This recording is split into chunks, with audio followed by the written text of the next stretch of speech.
തൃക്കരിപ്പൂരിലും പരിസരങ്ങളിലുമായി 5 railway ഗേറ്റുകളാണ് വാഹനയാത്രക്കാരെ കുരുക്കിയിടുന്നത്. മേൽപ്പാലങ്ങൾ അനുവദിച്ചുവെന്ന പ്രഖ്യാപനമല്ലാതെ നിർമ്മാണ പ്രവർത്തനങ്ങൾ ഒരു പതിറ്റാണ്ട് കഴിഞ്ഞും യാഥാർത്ഥ്യമായില്ല. മനുഷ്യച്ചങ്ങല തീർത്തതുൾപ്പെടെ പ്രക്ഷോഭവുമായി വ്യാപാരികൾ രംഗത്തിറങ്ങിയിട്ടുണ്ട്. യാത്ര ചെയ്യുന്നവരെ പിന്നോട്ടടിപ്പിക്കുന്ന തരത്തിലാണ് തൃക്കരിപ്പൂരിനെ വിരിഞ്ഞു മുറുക്കി 5 റെയിൽവേ ഗേറ്റുകൾ.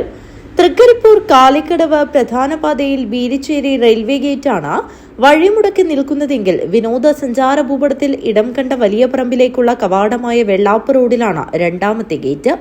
തൃക്കരിപ്പൂർ പഞ്ചായത്തിന്റെ അതിരിലുള്ള നടക്കാവ് ഉദിനൂർ പ്രധാന പാതയിലാണ് മൂന്നാമത്തെ റെയിൽവേ ഗേറ്റ്. തൃക്കരിപ്പൂർ രാമവല്യം കഴകത്തിനടുത്താണ് തങ്കയം ഇളമ്പച്ചി പാതയിൽ 4ാമത് ഗേറ്റ്. തൃക്കരിപ്പൂർ പഞ്ചായത്തിന്റെ തെക്കൻ അതിരിൽ ചരിത്ര പ്രാധാന്യമുള്ള ഒളവറ ഉളിയത്ത് കടവിലേക്കുള്ള പാതയിലാണ് 5ാമത്തെ റെയിൽവേ ഗേറ്റ്. ഇവിടങ്ങളിലൊക്കെ മേൽപ്പാലം നിർമ്മിക്കുമെന്ന പ്രഖ്യാപനം അധികൃതർ നടത്തിയിട്ട് വർഷങ്ങൾ പിന്നിട്ടെങ്കിലും നിർമ്മാണ പ്രവർത്തനങ്ങൾ ആരംഭിക്കാത്തത് നിരവധി പഞ്ചായത്തുകളിലെ ജനങ്ങളെ യാത്രാ ദുരിതത്തിലാക്കുകയാണ്. വലിയ പറമ്പ്, പടന്ന, തൃക്കരിപ്പൂർ, പിലിക്കോട് തുടങ്ങിയ പഞ്ചായത്തുകളിലെ തീരമേഖലയിലുള്ള 10,000-ങ്ങൾക്ക് ടൗണിലെത്തിച്ചേരാൻ മറ്റു മാർഗങ്ങളില്ല. രാവിലെ മുതൽ രാത്രി വരെ റെയിൽവേ ഗേറ്റുകളിൽ പ്രദേശങ്ങളിലുള്ളവരുടേത് കുരുങ്ങിക്കിടക്കുന്ന ജീവിതചക്രമായി മാറി. 40-ൽ പരം സ്വകാര്യ KSRTC ബസ്സുകൾ കടന്നുപോകുന്ന തൃക്കരിപ്പൂർ പയ്യന്നൂർ പ്രധാന പാതയിലെ ബീരിച്ചേരി റെയിൽവേ ഗേറ്റിൽ 2016-ൽ പ്രഖ്യാപിച്ചതാണ് മേൽപ്പാലം. പക്ഷേ പ്രഖ്യാപനത്തിനപ്പുറം കാര്യമായ നടപടികളൊന്നും ഉണ്ടായിട്ടില്ല. സാങ്കേതിക കുരുക്കുകൾ ചൂണ്ടിക്കാട്ടിയാണ് മേൽപ്പാല നിർമ്മാണം വൈകിപ്പിക്കുന്നത്. 5 മേൽപ്പാലങ്ങളുടെ നിർമ്മാണം നടത്താത്തതിൽ പ്രതിഷേധം കനക്കുകയാണ്.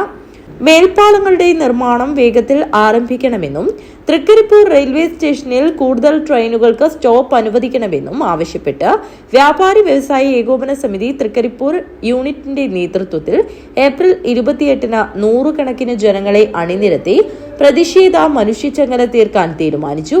കടകളടച്ച് ബീരിച്ചേരി റെയിൽവേ ഗേറ്റ് മുതൽ ടൗണിലെ വെള്ളാപ്പ് റോഡ് ജംഗ്ഷൻ വരെയാണ് മനുഷ്യച്ചങ്ങല തീർക്കുക.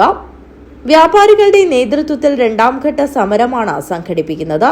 ആദ്യഘട്ടം പാലക്കാട് റെയിൽവേ ഡിവിഷൻ ഓഫീസിന് മുന്നിൽ ധർണാ സമരം നടത്തിയിരുന്നു.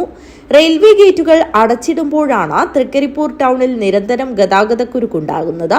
പ്രശ്നപരിഹാരം വേഗത്തിലുണ്ടായില്ലെങ്കിൽ കൂടുതൽ ശക്തമായ സമരത്തിന് നേതൃത്വം നൽകുമെന്ന് വ്യാപാരി വ്യവസായ ഏകോപന സമിതി നേതാക്കൾ പറഞ്ഞു.